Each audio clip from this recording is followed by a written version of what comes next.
Hello and welcome to the late night show friends. आज हम लेके आए हैं अ क्वाइट प्लेस मूवी की हिंदी एक्सप्लेनेशन।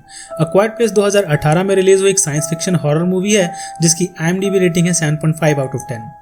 इस मूवी में हमें यह दिखाया गया है कि पूरी दुनिया में एलियन क्रीचर्स का अटैक हो जाता है, जिसकी वजह से लगभग साल भर में ही पूरी दुनिया की इंसानी आबादी खत्म होने को आ जाती है। जिन एलियन क्रीचर्स को इस मूवी में दिखाया गया है वो ब्लाइंड हैं, लेकिन इनकी सुनने की शक्ति इतनी हाइपर सेंसिटिव है कि मीलों दूर से किसी छोटी सी आहट को भी सुन के ये लोग अपने शिकार पे हमला कर सकते हैं। ये छुपे हुए रहते हैं और तभी बाहर आते हैं जब इनको कोई शोर या आहट सुनाई देती है।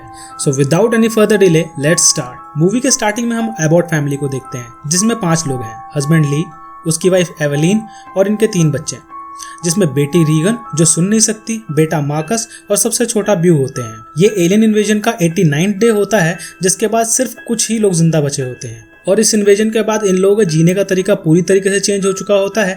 जैसे कि बात करें एबॉट फैमिली की, ये लोग एक दूसरे से कुछ बोलते नहीं हैं। बात करने के लिए ये लोग साइन लैंग्वेज का यूज करते हैं। ये लोग चप्पल या जूते नहीं पहनते और चलने वाले रास्तों पर रेत बिछा देते हैं, जिससे इनके चलने की आवाज ना आए। इवन अपने खुद के घरों में भी ये लोग कदम संभाल के रखते हैं ताकि कोई आवाज ना क्रिएट हो। बच्चे जब कोई गेम खेलते हैं तो डाइस को गेम बोर्ड पे नहीं, एक सॉफ्ट सरफेस पे गिराते हैं। यहाँ तक कि ये लोग अपना खाना अंडरग्राउंड ओवंस में बनाते हैं और प्लेट्स की जगह हरी पत्तियों का इस्तेमाल करते हैं और अपना ज्यादातर काम बेसमेंट में करते हैं। आते हैं करंट सीन पे, जहाँ ये फैमिली एक खाली पड़े टाउन में खाना और कुछ मेडिसिन इकट्ठा करने के लिए आए होते हैं। यहाँ सबसे छोटे बेटे ब्यू को एक टॉय प्लेन पसंद आता है, लेकिन इससे पहले कि वो उस टॉय को चलाता और कोई नॉइस क्रिएट होती, उसके पिता इस प्लेन से बैटरी निकाल लेते हैं और उसको अलग रख देते हैं और ब्यू को समझाते हैं कि वो इस प्लेन को नहीं रख सकता। अब ये लोग वापस अपने घर लौटने लगते हैं क्योंकि अंधेरा होने वाला होता है, लेकिन ब्यू को उदास देखते हुए रीगन वो प्लेन ब्यू को वापस दे देती है। लेकिन यहाँ पे ब्यू से एक गलती हो जाती है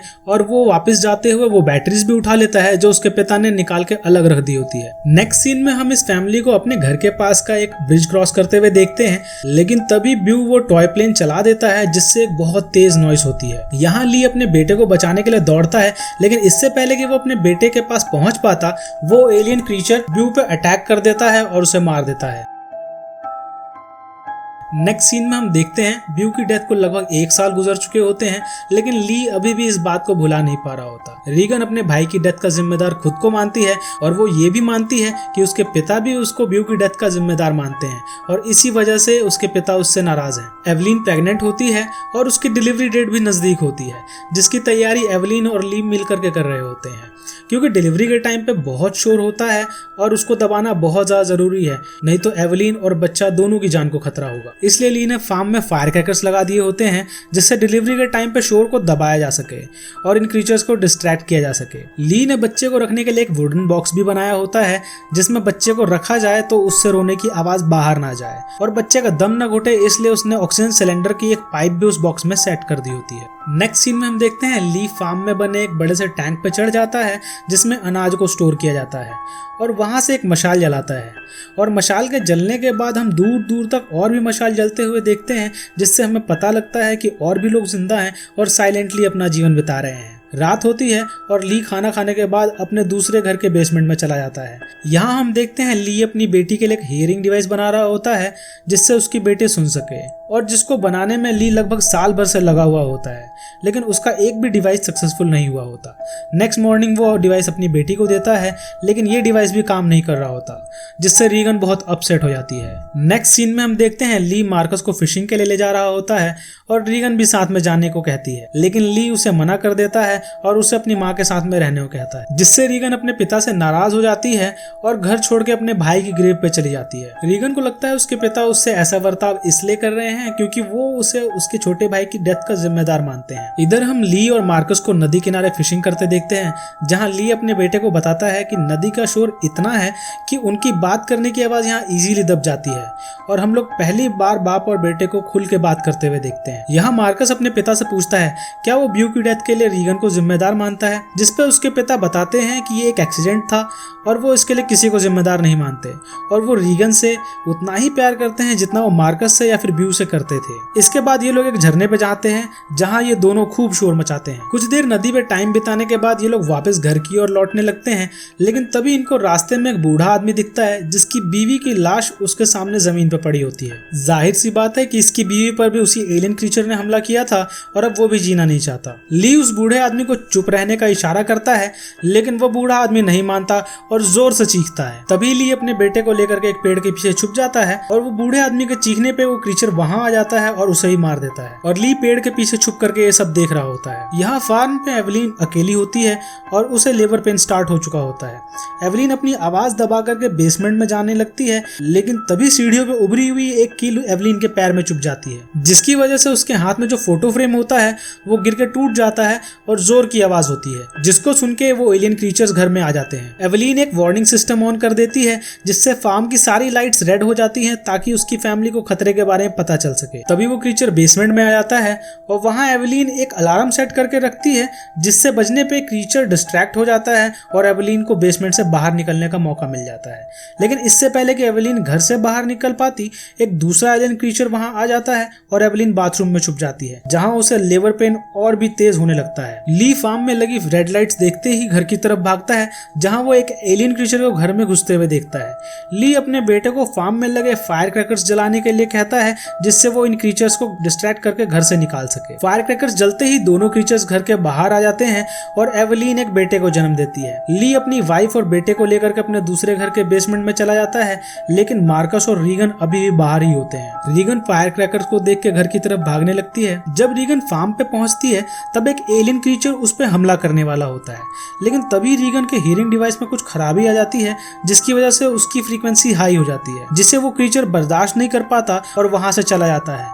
रीगन ये देख तो नहीं पाती, लेकिन उसे ये जरूर पता चल जाता है कि ये डिवाइस काम करता है, क्योंकि उसे पहली बार एक शोर सुनाई देता है जो उस डिवाइस की हाई फ्रीक्वेंसी की वजह से पैदा हुआ था। फिर रीगन मार्कस से मिलती है और ये दोनों फार्म में लगे हुए टैंक के ऊपर चढ़ जाते हैं, जहां ये अपने पिता को सिग्नल देने के लिए मशाल जलाते हैं। दूसरी तरफ ली अपने बच्चों को खोजने के लिए बाहर आता है, लेकिन इससे पहले कि वो मशाल को देखे, मशाल का फ्यूल खत्म हो जाता है और वो मशाल बुझ जाती है। नेक्स्ट सीन में हम देखते हैं एवलीन बेसमेंट में सो रही होती है, लेकिन एक पाइप लीक होने की वजह से बेसमेंट में पानी भरने लगता है और बेसमेंट में हो रही आवाज से एक एलियन क्रीचर वहां आ जाता है। एवलीन अपने बेटे को गोद में ले लेती है और बेसमेंट में वाटर लीकेज से जो झरना बना होता है उसके पीछे छुप जाती है, लेकिन तभी बच्चा रोने लगता है, जिससे वो क्रीचर बच्चे की तरफ बढ़ने लगता है। लेकिन इससे पहले कि ये क्रीचर हमला करता, हम ये देखते हैं कि मार्कस अनाज वाले टैंक में गिर जाता है, जिससे बहुत तेज साउंड क्रिएट होता है और ये क्रीचर फार्म के टैंक की तरफ भागने लगता है। ये साउंड्स ली को भी सुनाई देती है और वो बच्चों को बचाने के लिए टैंक की तरफ भागने लगता है। हम यहाँ देखते हैं कि मार्कस को बचाने के लिए रीगन टैंक में कूद जाती है, लेकिन तभी वो क्रीचर टैंक में घुस जाता है। ये क्रीचर बच्चों पे हमला करता है, लेकिन इससे पहले कि ये बच्चों को मार पाता, रीगन का हियरिंग डिवाइस की फ्रीक्वेंसी फिर से हाई हो जाती है, जिसको ये क्रीचर बर्दाश्त नहीं कर पाता और वहां से फिर से भाग जाता है। बच्चे टैंक से निकल के अपने पिता से मिलते हैं, लेकिन ये क्रीचर अभी भी फार्म में ही होता है, जिसको जानते हुए ली अपने बच्चों को फार्म में खड़ी कार में बैठने को बोलता है। ये कार फार्म में एक स्लाइड पे होती है और इस तरीके से खड़ी की गई होती है कि इमरजेंसी में कार का हैंड ब्रेक हटाते ही ये कार सीधा इनके घर तक लेके जाए, वो भी बिना कार के इंजन को स्टार्ट किए हुए। बच्चे कार में बैठ जाते हैं, लेकिन ली सेफ्टी के लिए कुल्हाड़ी लेने के लिए रुक जाता है और तभी वो एलियन क्रीचर ली पे हमला करके उसे घायल कर देता है। अपने पिता पे हमला होते हुए देख मार्कस की चीख निकल जाती है, जिससे ये क्रीचर बच्चों की तरफ मुड़ जाता है। अब बच्चे कार में ट्रैप्ड होते हैं, जिसपे बार बार ये क्रीचर हमला कर रहा होता है। बच्चों पे हमला होते देख ली के पास और कोई ऑप्शन नहीं बचा होता और वो लास्ट टाइम अपनी बेटी को देखता है और साइन लैंग्वेज में बताता है कि वो उससे बहुत प्यार करता है। इसके बाद ली जोर से चीखता है, जिससे क्रीचर बच्चों को छोड़ देता है और ली पे हमला करके उसे मार देता है। इसी बीच इस क्रीचर के कार पे से हटते ही मार्कस कार के हैंड ब्रेक्स हटा देता है, जिससे कार तेजी से ढलान से घर की तरफ बढ़ने लगती है और बच्चे सेफली अपने माँ के पास पहुंच जाते हैं। ये एलियन क्रीचर्स अभी भी आसपास ही होते हैं, इसलिए एवलीन बच्चों को लेकर के बेसमेंट में चली जाती है।